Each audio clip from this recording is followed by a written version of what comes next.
Hi, my name is Talika Grubbs, and I'm going to bring you the facilitated discussion for session 11. The title of the article is Exploring Collective Mathematical Creativity in Elementary School.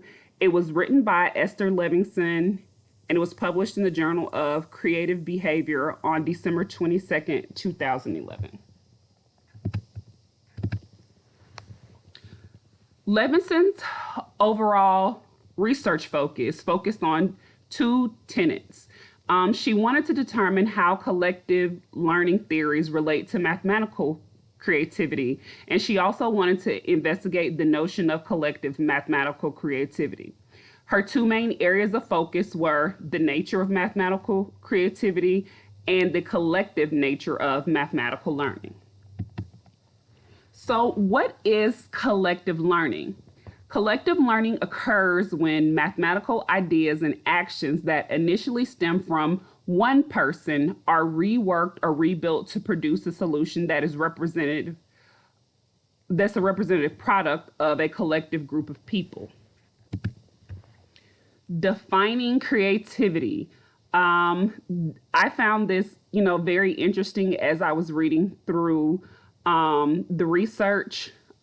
Although there is sort of a more simplistic definition that we use for creativity, as the research has suggested, creativity is something, or the characteristics of creativity is something that's very difficult to define.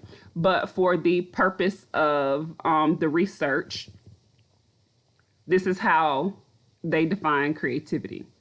Although little c creativity or everyday creativity often manifests itself in the learning environment, some scholars suggest that little c creativity manifests itself differently based on the personal characteristics, feelings, thoughts, and ideas of the student, and not necessarily the setting.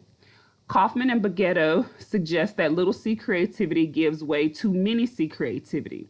Mini c creativity is formed when students experience creative insights as they learn a new concept.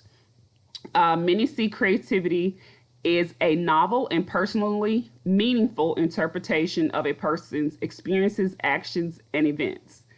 Ronco, on the other hand, believes that little c creativity is manifested in the intentions and motivation to transform the objective world into original interpretations, coupled with the ability to decide when this is useful and when it is not.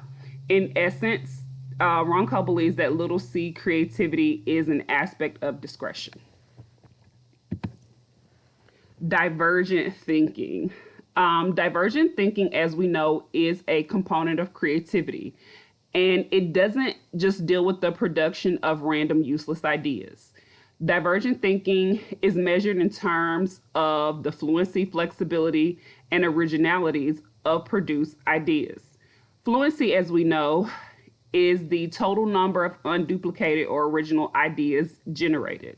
Flexibility and originality, on the other hand, are components that are dependent on the context of whatever the problem or the issue is. Dr. Torrance suggests that there are three subcategories of flexibility, which include adaptation, the ability to change and adapt your way of thinking an idea based on your environment or based on whatever the problem or situation is. Addition, which, means adding something onto the end, seeing what you can add to come to a solution. And substitution, replacing one original thought or idea with a new original thought or idea. Divergent thinking potentially leads to creative ideas that are both original and meaningful. Defining mathematical creativity. As a math teacher in the high school setting, I can honestly say that sometimes the words mathematical creativity sort of present an oxymoron to me.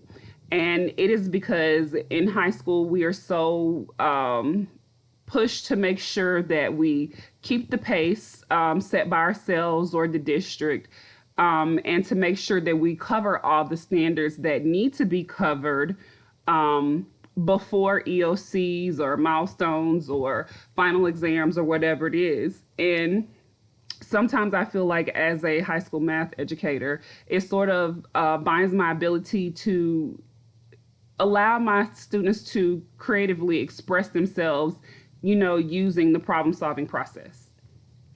Anyway, mathematical creativity is the orientation or disposition toward mathematical activity that can be fostered broadly in the general school population. The products of mathematical creativity are original ideas that are personally meaningful and appropriate for whatever that mathematical activity is. And just like I was saying when I shared my opinion about math, mathematical creativity is rules to the subject of the domain, which is kind of difficult sometimes considering that many aspects of mathematics are, it's tied very closely to the problem solving process, or problem solving steps, or just the principles of whatever that topic or concept is. Mathematical creativity, of course, it has fluency. And within mathematical creativity, fluency uses ill-structured and open-ended problems in mathematic instruction to aid the generation of multiple solutions and encourage the development of math fluency. Flexibility within mathematical creativity employs instructional strategies that encourage the consideration of a wide range of possibilities rather than what is immediately obvious, and extends the range of elements appropriate for whatever that mathematical application is.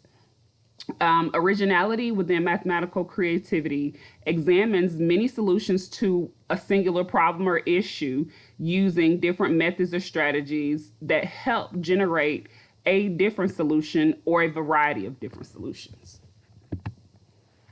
Assessing mathematical creativity.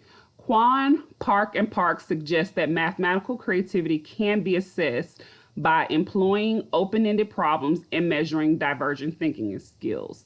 As a math teacher, high school math teacher again, I absolutely believe that would be a great way to assess mathematical creativity, especially open-ended problems that allow the students, to show what their problem-solving process is, or their thought process, or how they went about solving the problem.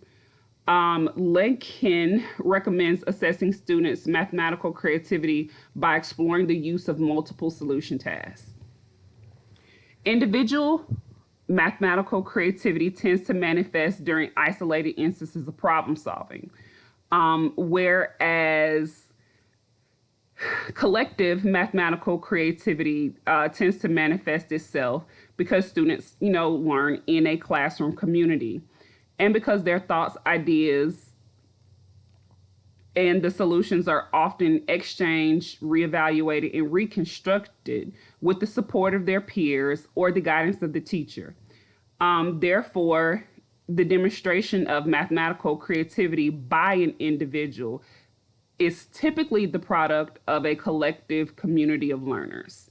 And this just goes back to the idea that, in many of our classrooms, our students learn independently, or they demonstrate learning independently.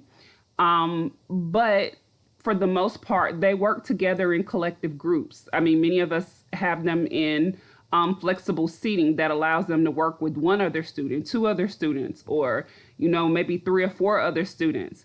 So most of the times when students generate ideas, they're generating ideas as a collective group and not as a, singular person. Group creativity is the generation of creative ideas by groups, and it is the result of the interaction between the group members, and it's the result of input from, the different people in the group. Group creativity stems from the group brainstorming paradigm, in which all individuals generate original ideas. They listen to each other's ideas and then combine those ideas to develop shared ideas. Within group creativity, ideas are formed using divergent thinking, and then they converge, or they all come together to arrive at a solution. Collective learning, on the other hand, has 4 aspects of social interaction that enhance it. These 4 aspects include seeking help, offering assistance, reflective reframing, reinforcing. Collective learning infers a coming together of ideas in order to solve one particular problem or resolve an issue. Collective learning emphasizes transformation leadership, which will promote high levels of group creativity and measures divergent thinking. Collective mathematical understanding. Collective mathematical understanding emerges from co-actions. Co-actions are particular math actions that are carried out by an individual that are more dependent and contingent upon the action of the others in the group.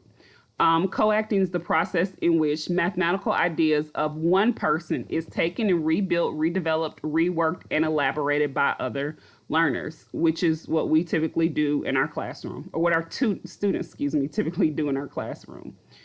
Collective mathematical understanding builds on the theory of group improvisational performance, which emphasizes the unpredictable flow of ideas and actions that emerge as the result of people working together and responding to each other's thoughts and ideas. Improvisational performance can be linked to collective mathematical understanding in the classroom, but it only occurs when teachers are flexible and encourage learners to develop different thoughts and ideas and solutions to a problem or issue that may arise. Within collective mathematical understanding, teachers use flexibility to ensure that classroom discussions are structured but still encourages a natural flow of the creative problem-solving process.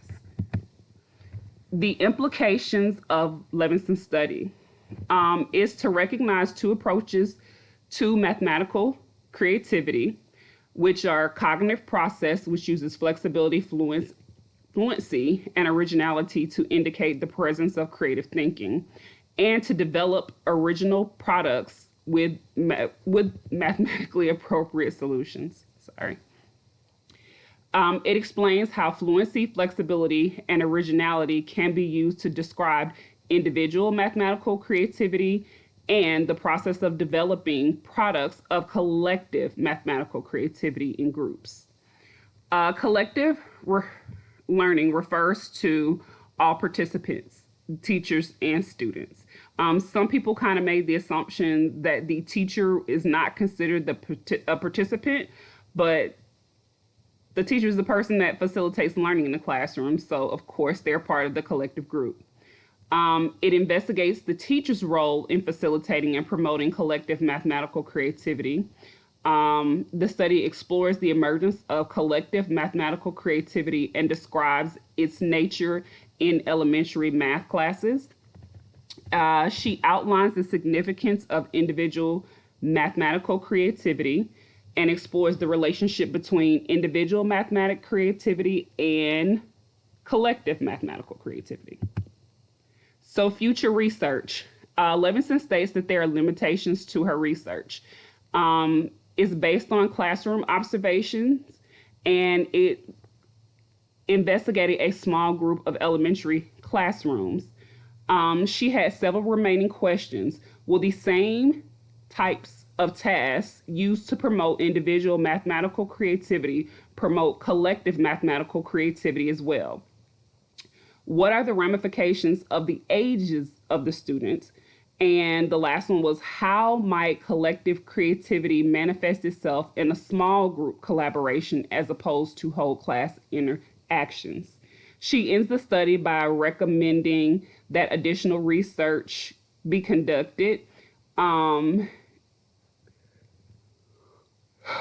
she did conclude that math teachers definitely need more training on creativity, on the creativity focus, so that they are better prepared to promote mathematical creativity in their classrooms.